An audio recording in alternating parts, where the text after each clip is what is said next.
also a biographer of Gandhi. So I'd like to start with a question which is often asked of me and of many other people. I'm sure Prasanna has also been asked the question. What would Gandhiji have done if he had lived another 10 years? So that's a very important question. But first I'd like to explain what happened because he died when he did. Gandhiji's martyrdom may have helped saved India from Hindu-Muslim civil war. It was a Hindu fundamentalist who killed him. Regrettably, a Hindu fundamentalist glorified by some MPs of the ruling party today. But because he was killed by a Hindu, the other Hindus were horrified. And at least there was social peace that was then maintained for a decade and a half. And then of course the trouble started again. But what if he had lived?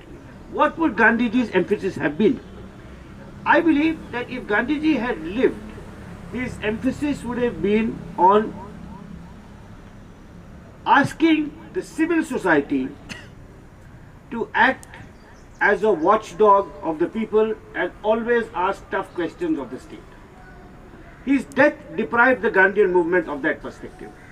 It's a long story, but by default, the Gandhian movement had two aspects. One was the political side, which went into the government, so Nehru and Patel and Rajaji and Rajendra Prasad. And the other side was Vinoba Bhave, which was left directionless and unfortunately never took a critical stance towards the state. It took an apologetic stance towards the state. There was an exception, and I think this is important, very relevant to our Satyagraha today, Prasanna Satyagraha today. The exception was the great Gandhian economist J.C. Kumarappa. J.C. Kumarappa was the pioneer of ecological economics. He coined the phrase predatory economics. Predatory economy, what we are calling monster Prasanna today, is what he would have called predatory versus non-violent. Non-violent was the sacred economy. J.C. Kumarappa unfortunately was sidelined by Vinoba Bhave, and his perspective was also disregarded by the National Planning Commission. And I think that is what Gandhi would have emphasized.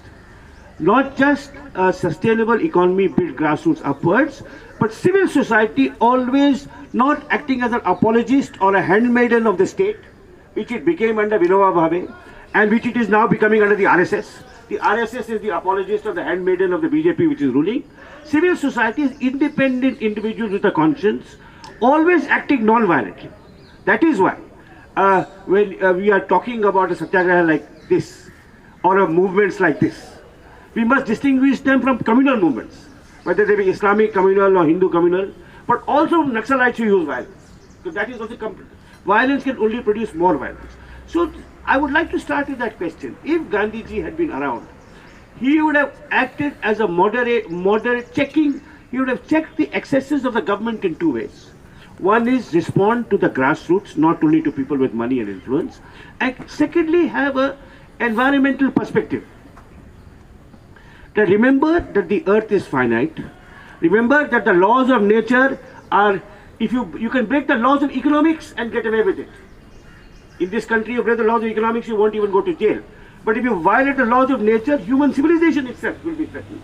And I think that is the spirit in which Gandhi would have supported what is going on today. I say this with sobriety and seriousness as a biographer of Gandhi, that he would have supported a movement of this kind because it is non-violent, it is dignified, it is critical, it is holding the political order to account in a non-violent and dignified way, and it is seeking to protect the interests of the last person and to harmonize our economic development model and policy, not with the short-term interests of a few people, but with the long-term interests of society, of nature, and of civilization.